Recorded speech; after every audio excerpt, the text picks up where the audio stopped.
तुम्ही पाहत आहात MCN न्यूज मराठी। महाराष्ट्र शासनाने आणलेल्या विशेष जनसुरक्षा अधिनियमाच्या विरोधात 10 सप्टेंबरच्या सकाळी 11 वाजता जमनालाल बजाज पुतळा चौक वर्धा येथे महाविकास आघाडी व जनसंघटनांच्या वतीने धरणे आंदोलन करण्यात आले। हा कायदा लोकशाही व भारतीय घटनेच्या मूलभूत अनुच्छेदांचा उल्लंघन करणारा असून तो सरकारने जनतेच्या आवाजावर गदा आणण्यासाठी राबवलेला आहे। त्यामुळे हा कायदा तातडीने रद्द करण्याची मागणी या आंदोलनातून करण्यात आली आहे। या धरणे आंदोलनात वर्ध्यातील सर्व महाविकास आघाडी व विविध नागरी जनसंघटनांनी एकत्रित येत जनसुरक्षा अधिनियम निषेधार्थ जोरदार घोषणाबाजी केली। MCN न्यूज मराठी करिता सचिन महाजन, वर्धा। कायद्याचा विरोध आणि त्या विरोध करण्याच्या अनुषंगाने आता मागच्या अधिवेशनाच्या कालखंडामध्ये भाजप आणि त्यांच्या सर्व सहकार्यांनी हे बिल पास करून घेतलं। आता बहुमत त्यांना 500 बहुमत आहे आणि त्या बहुमताच्या जोरावर हा कायदा पास करून घेतला। फक्त कायदा पास करून त्याची अंमलबजावणी होणं फक्त बाकी आहे। राज्यपालाची सही त्याच्यावर त्या बिलावर न झाल्यामुळे तो कायदा अस्तित्वात आजच्या घटकेपर्यंत आला नाही, म्हणून आपण इथे बसलो आहे।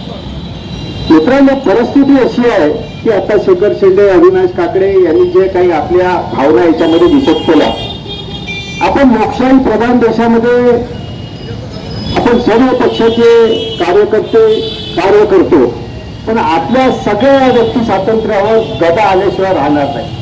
आपले जे मत आहे, आज आपण या बिलासाठी बसलो, उद्या शेतकऱ्याच्या प्रश्नावर बसलो, पत्रकारांचा विषय असो की व्यावसायिकांचा विषय असो, त्या विषयाच्या अनुषंगाने आपल्याला कुठल्याही याच्यावर रस्त्यावर येता येणार नाही। या कायद्यामध्ये जे प्रावधान आहे, या कायद्यामध्ये 3 ते 5 वर्ष शिक्षा, म्हणजे काही न करता जे त्यांच्या गैरसोयीचे जे लोक आहेत त्यांना तुरुंगात डांबणे 3 लाखापासून 5 लाखापर्यंत त्यांच्याकडून दंड वसूल करणे, अशा प्रकारचे प्रावधान त्या कायद्यामध्ये आहे। आणि आपल्या राज्याचे सन्माननीय मुख्यमंत्री देवेंद्रजी फडणवीस हे म्हणतात की या कायद्यापासून तुम्हाला आम्हाला सर्व राजकीय पक्षांना धोका नाही, ते खोटं सांगतात।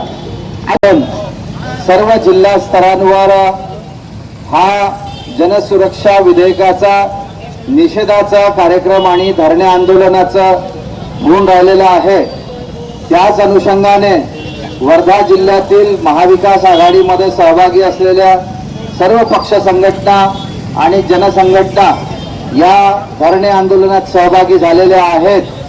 आज इथे आपण महाराष्ट्र शासनाचा निषेध करतोय, कारण त्यांनी लोकशाही संपुष्टात आणणाऱ्या किंवा लोकशाहीला मर्यादित करणारा विशेष जनसुरक्षा कायदा हा दोन्ही सभागृहात पारित केला, पण हा कायदा राज्यपालाच्या सहीनंतर जर लागू झाला तर यापुढे सरकारला ज्या संघटनांच्या मार्फत आंदोलन करण्याचे विरोध असेल त्या संघटनांना ते आंदोलन करू देणार नाही।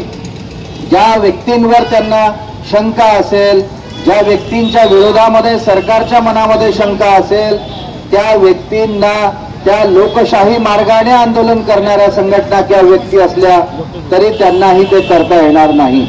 आणि म्हणून हे जे सरळ हुकुमशाही कायदा, म्हणजे लोकशाही मार्गाने निवडून आलेले शासक लोकशाहीच्या विरोधात आणि भारतीय घटनेच्या ज्या मूलभूत स्ट्रक्चर आहे, ज्याला आपण म्हणतोय की मूलभूत हक्क जे आपल्याला भारताच्या संविधानाने आर्टिकल 13 पासून 35 पर्यंत दिलेले आहे, त्याच्यामध्ये 19व्या अनुच्छेदाच्या अंतर्गत अभिव्यक्ती स्वातंत्र्य, आंदोलनाचं स्वातंत्र्य, फिरण्याचं स्वातंत्र्य, सरकारचा विरोध करण्याचं स्वातंत्र्य आहे।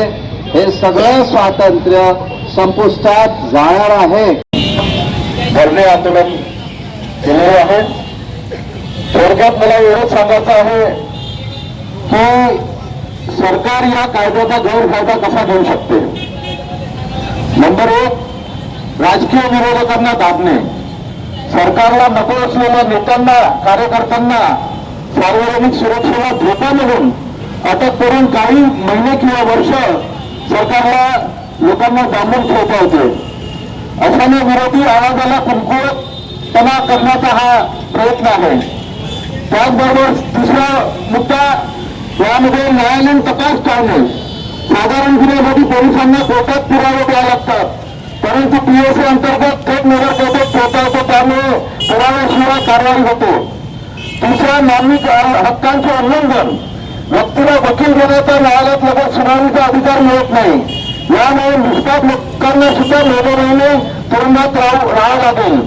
त्याचबरोबर भीतीचे वातावरण निर्माण करणे, म्हणजेच नागरिकांमध्ये कोणीही आता खाऊ शकतो अशी भीती बसवून सरकार विरोधातील आंदोलन निदर्शने थोपवणे सोपे होते. जसं आज आम्ही आंदोलन करत आहोत, कोणत्या मुद्द्यावर आम्ही निषेध करायचा आहे, तर आम्हाला त्याचं भीतीचं वातावरण राहील की सरकार आम्हाला आतमध्ये घालवू शकतो किंवा त्याला कोणत्याच म्हणजे पुराव्याची गरज नाही.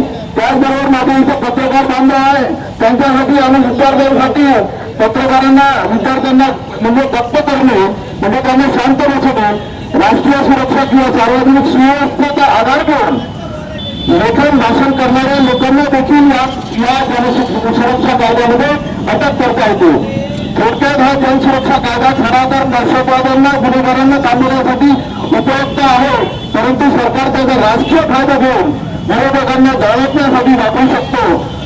म्हणून ह्या कायद्याचे फायदे कमी राहील आणि ह्या हुकूमशाही सरकारामध्ये जनतेवर ह्या लोकशाहीमध्ये तोटे भरपूर आहेत. म्हणून त्याचा निषेध करण्यासाठी आज आम्ही इथे सर्वजण जमलेलो आहोत.